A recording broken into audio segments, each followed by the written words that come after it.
Good evening, everyone. I hope you've had a gorgeous day. It's been so beautiful. I just wanted to show you my sweet peas because I think we've got the first sweet peas, which is just so exciting. As you can see, I'm desperately trying to hide that hideous thing behind, but this frame, if you remember, I still need to put jute netting over that, which I haven't done.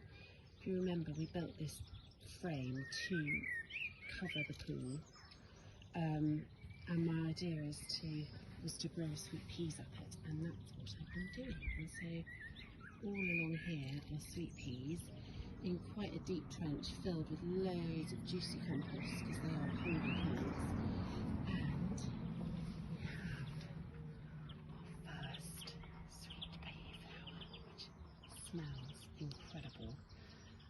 And lots are coming now. They're really thick stems, there's loads of buds, which is really exciting.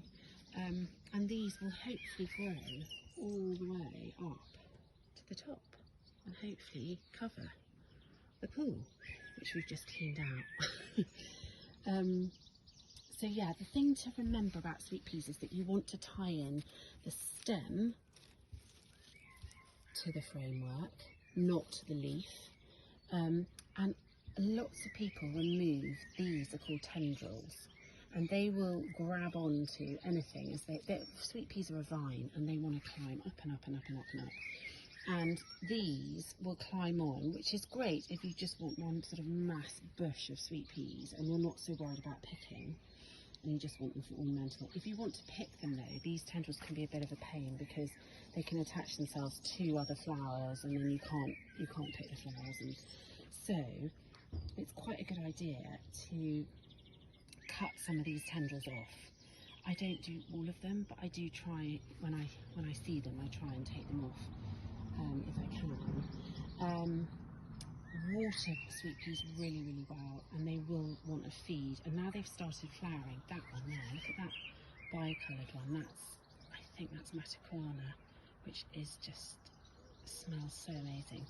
But they will want feeding now more with I would use a tomato feed now, because once things start to flower, tomato feed's a really good feed for plants. So I will be feeding these with tomato feed and watering them really well, especially when the weather at the moment is just crazy hot, isn't it? So it's great. But they just want to be, kept well watered. And then you've just got to keep picking, pick and pick and pick as much as you can, and they will keep on flowering. The flowers aren't looking, sorry, it's not abundant flowers at the moment, but I just got so excited that we even had one. And it's quite early for them anyway. So yeah, good luck.